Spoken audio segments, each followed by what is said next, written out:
প্রচন্ডভাবে একটা মানে প্রোপাগান্ডা চলছে বাংলাদেশের বিরুদ্ধে। এটা কিন্তু একটা সার্বিক ষড়যন্ত্র অংশ, এটা আমরা জানি। আমরা সেটাকে যতটুকু সম্ভব মিট আপ করার চেষ্টা করছি। সেটা কিন্তু শুধু চিৎকার করে বললে হয় না সবসময়।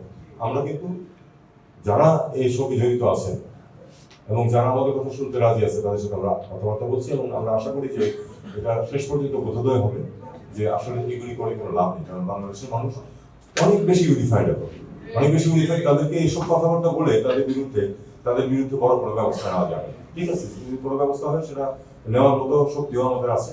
আমাদের বাংলাদেশের মানুষ অত্যন্ত রেজিলিয়েন্ট, তারা অত্যন্ত কঠিন সব পরিস্থিতি থেকে তারা বের হয়ে আসতে পারে, এবং আমরা যে কোনো কঠিন পরিস্থিতি থেকে বের হয়ে আসতে পারবো, আমি এর ব্যাপারে নিশ্চিত। আমি পার্টির নাম বললাম না, একজন রাজনীতিবিদ উচ্চ পর্যায়ে, তার সাথে আমার কথা হয়েছিল। আমি বলেছি যে ভাই, আমি শুনতে চাই যে নরসিংদী জেলায় একটিও ঘটনা ঘটে না পূজার সময়, এবং আমি অত্যন্ত আনন্দিত যে একটি ঘটনা ঘটে। কারণ সাম্প্রদায়িক সম্প্রীতি অত্যন্ত গুরুত্বপূর্ণ জিনিস। সাম্প্রদায়িক সম্প্রীতি থাকলে সমাজে যে একটা অবস্থা থাকে, সেই অবস্থা থেকে বেনিফিটেড হয় সবাই। আপনি দেখছেন পৃথিবীতে বিভিন্ন দেশ শুধু কিন্তু এই যে গোষ্ঠীগত সংঘাতের কারণে শেষ হয়ে যাচ্ছে অনেক দেশ। আমরা কিন্তু অনেক বেশি ইউনিফাইড, আমরা প্রায় একই জনগোষ্ঠীর সবাই করে দিয়ে যাচ্ছি। আমরা আশা করবো যে আমরা যখন থাকবো না, এই সরকার যখন থাকবেন, তখন যারা ক্ষমতায় আসবেন তারাও সেটা ফলো করবেন। কারণ এই আত্মত্যাগের বিনিময়ে কিন্তু আমরা তো একটা অন্তর্বর্তী সরকার এসেছি, কিন্তু পরিবর্তিত দেশ আসবে এই আত্মত্যাগের বিনিময়ে।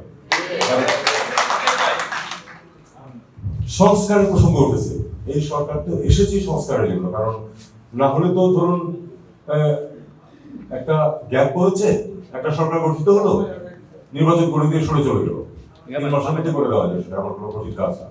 কিন্তু যারা এই পরিবর্তন এনেছে তারা কিন্তু সংস্কার চেয়েছে,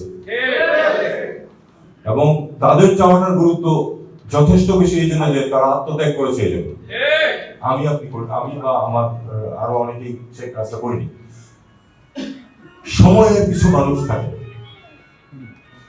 মুক্তিযুদ্ধের সময় একটা জেনারেশন ছিল তারা যারা যুদ্ধ করেছে, তেমনি এই সময়ে যে ছাত্র এবং একেবারে ছাত্রছাত্রী ইয়াং জেনারেশন যারা ছিল, তাদের সময় ছিল এটা অবদান রাখা, তারা রেখেছে।